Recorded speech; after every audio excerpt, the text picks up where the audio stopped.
Seorang wanita, ditinggal mati oleh suami, berjuang membesarkan anak seorang diri.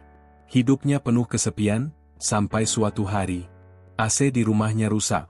Dari sanalah, ia bertemu seorang tukang AC sederhana, pria biasa dengan motor tua dan senyum tulus. Awalnya hanya sekadar memperbaiki mesin pendingin, tapi perlahan, pria itu memperbaiki hatinya yang lama membeku. Namun, cinta mereka tak semudah itu, karena bisik-bisik tetangga, cibiran masyarakat, dan perbedaan status, menjadi ujian terbesar dalam perjalanan cinta mereka. Siang di Makassar terasa lebih panas dari biasanya. Matahari seperti tak memberi kesempatan angin bernafas. Di dalam rumah bergaya minimalis di pinggiran kota, Maya mondar-mandir sambil mengipasi putrinya yang berusia 8 tahun, Nisa, dengan buku tulis bekas. "Bu, panas sekali. Kenapa AC kita nggak nyala-nyala?" rengek Nisa, wajahnya berkeringat. Maya menghela napas. Sudah 3 hari AC itu mati total. Ia sempat mencoba memanggil tukang servis, tapi tukang yang biasanya dipanggil selalu sibuk. Kali ini, lewat rekomendasi tetangga, ia menemukan nomor tukang AC bernama Ardi. Semoga orangnya bisa cepat datang, gumam Maya, seraya melirik ke arah jam dinding. Sekitar setengah jam kemudian, suara motor tua berhenti di depan rumah. Dari balik pintu, Maya melihat seorang pria muda, sekitar usia 27 tahun, berkaos sederhana, membawa tas besar berisi alat-alat. "Assalamualaikum, saya Ardi, Bu. Dipanggil untuk servis AC." Maya sedikit lega. "Waalaikumsalam. Iya, Mas. Masuk saja. AC-nya di ruang tamu." Ardi membuka alat-alatnya dengan cekatan, memeriksa unit indoor yang menempel di dinding. Tangannya bergerak mantap, sesekali mengangguk, lalu berkata, "Freonnya habis, filter juga kotor sekali. Wajar kalau udara panas begini." Sambil bekerja, Ardi sesekali bercakap. "Ibu tinggal berdua dengan anak, ya?" tanyanya hati-hati. Maya agak terkejut, tapi kemudian mengangguk. "Iya. Suami saya meninggal 2 tahun lalu. Jadi cuma saya sama Nisa di rumah ini." Ardi terdiam sejenak. Ada rasa iba, tapi ia menahan diri. "Semoga ibu selalu diberi kekuatan. Saya doakan almarhum husnul khotimah." Kalimat sederhana itu membuat Maya tersentuh. Jarang ada tukang yang sopan sekaligus berempati seperti ini. Tak sampai 2 jam, AC sudah kembali dingin. Udara sejuk menyebar ke seluruh ruang tamu. Nisa bersorak, "Ye, enak lagi." Ardi hanya tersenyum, mengelap tangannya. "Sudah, Bu. Insya Allah AC-nya bisa bertahan lama kalau rutin dibersihkan." Maya membayar sesuai tarif.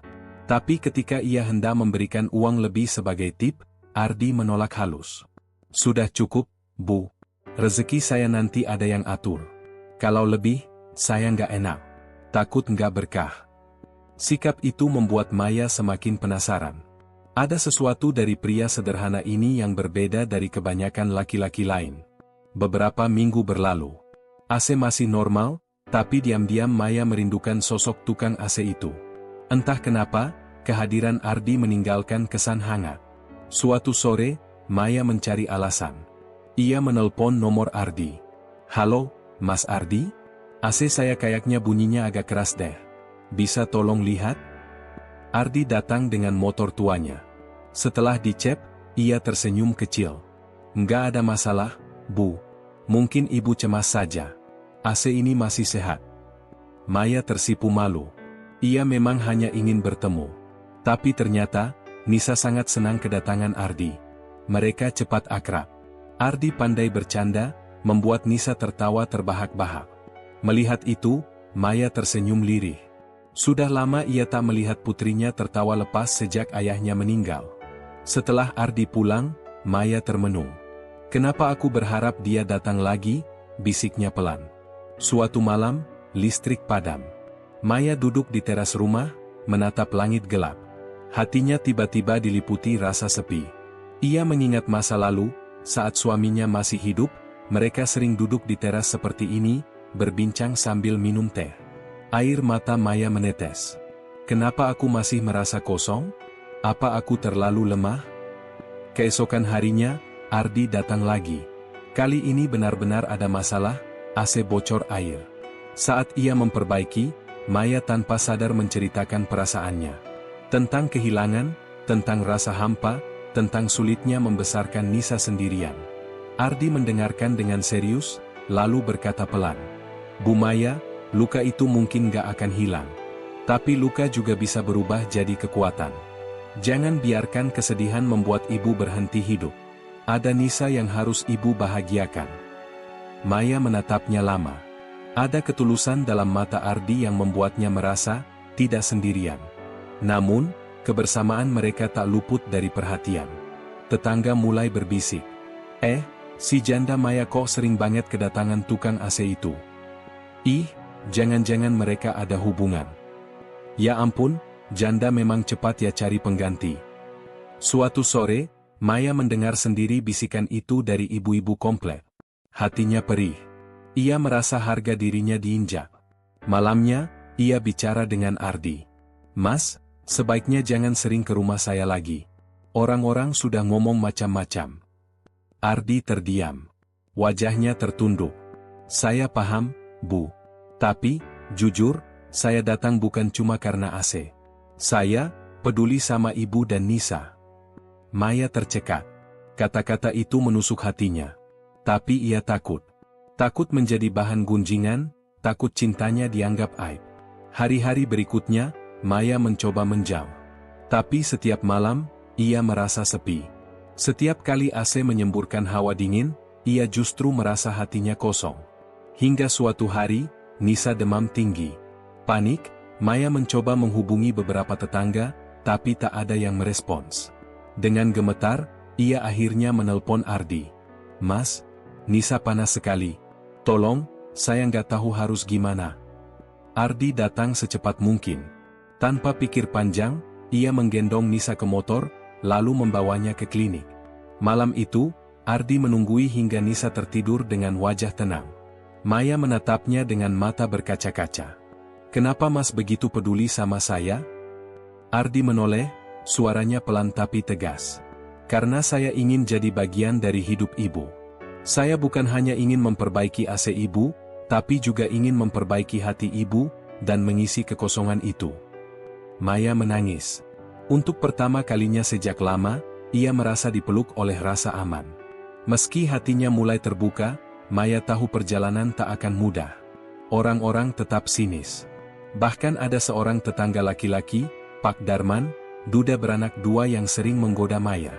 Bu Maya, ngapain pilih tukang AC?